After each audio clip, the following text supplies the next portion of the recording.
नमस्कार, मैं अम्बे वर्मा और आप देख रहे हैं इंडिया टीवी न्यूज।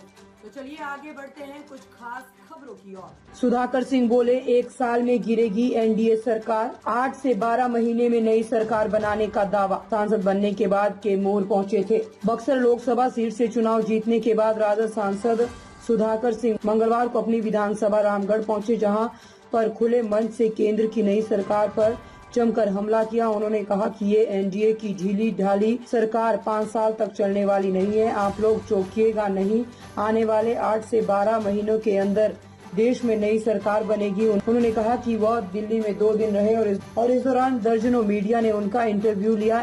इसमें से किसी भी चैनल ने उनकी आवाज को नहीं उठाया। आप लोग देखिएगा, अगले साल के जुलाई महीने में जब सदन का संचालन होगा तो डंके की चोट पर ये सब कुछ होगा। उन्होंने कहा कि इस देश की सरकार को चंद दिनों में ही घुटनों पर ला देंगे। सांसद सुधाकर ने ये भी कहा कि हमने तो देखा नहीं है, लेकिन सुनने में आया है कि महात्मा गांधी और अंबेडकर की मूर्तियां देश की संसद से बाहर कर दी गई है। आने वाली 18 तारीख को उम्मीद है कि जब हम लोग शपथ लेने जाएंगे तब इस बात की तहकीकात भी होगी।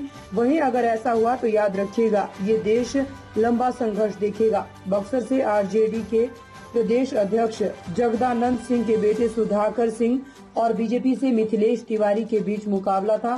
बीजेपी ने अपने मौजूदा सांसद अश्विनी चौबे का टिकट काटकर मिथिलेश तिवारी को टिकट दिया था। यहां 1 जून को मतदान हुआ था। 5 साल सरकार देश की नहीं चलने वाली।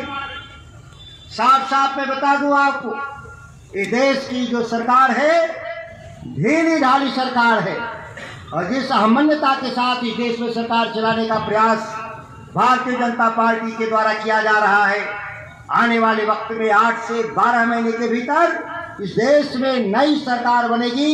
यह आपको चौंकाएगा नहीं। इस मंच से मैं कह रहा हूं, दुर्गावती के मंच से सैकड़ों फेसबुक और डिजिटल मीडिया के लोगों कैद कर रहे हैं मेरे भाषण को। याद रखिएगा कि मैंने क्या कहा था। ताज़ा खबरों से जुड़े रहने के लिए हमारे चैनल को सब्सक्राइब करें और बेल आइकन को दबाना ना भूलें, ताकि हर खबर की नोटिफिकेशन आपको मिलती रहे।